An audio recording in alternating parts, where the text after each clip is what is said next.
কবি আল মাহমুদের ৮৯তম জন্মবার্ষিকীতে প্রদর্শন করা হয়েছে ভাইরাল সেই পুতুল নাচ। দ্রোহ, প্রেম, প্রকৃতি ও প্রার্থনার কবি আল মাহমুদের জন্ম ১৯৩৬ সালে ব্রাহ্মণবাড়িয়ার মোরাইলে। জন্মদিন উপলক্ষে কবির নিজ জেলায় আয়োজন করা হয় নানা অনুষ্ঠানের। সেই অনুষ্ঠানে পুতুল নাচের পরিবেশনে মুগ্ধ দর্শক।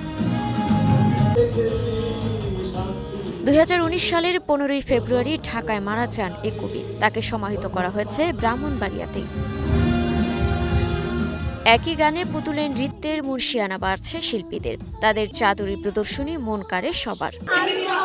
স্যারের জন্মদিন উপলক্ষে একটি নাচ করেছি, ঐতিহ্যবাহী পুতুল নাচ। আমার অনেক ভালো লাগছে। আমার প্রথম থেকে অনেক ইচ্ছে ছিল নাচের জন্য। আশার খবর হলো এবার দেশের গণ্ডি পেরিয়ে বিশ্বমঞ্চে যাচ্ছে পুতুল নাচের এ দল। জাপানে নাচবে ব্রাহ্মণবাড়িয়ার ৯ জীবন্ত পুতুল।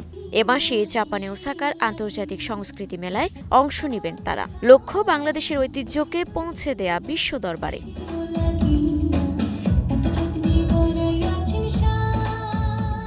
গত বছরের ২৮শে ফেব্রুয়ারি ব্রাহ্মণবাড়িয়ার সূর্যমুখী কিন্ডারগার্টেন অ্যান্ড বালিকা উচ্চ বিদ্যালয়ের বার্ষিক ক্রীড়া প্রতিযোগিতায় মঞ্চে পুতুলে নৃত্য করে শিশু শিক্ষার্থীরা। এরপর ভাইরাল হয় সামাজিক যোগাযোগ মাধ্যমে। মুক্তা আক্তার, স্টার নিউজ।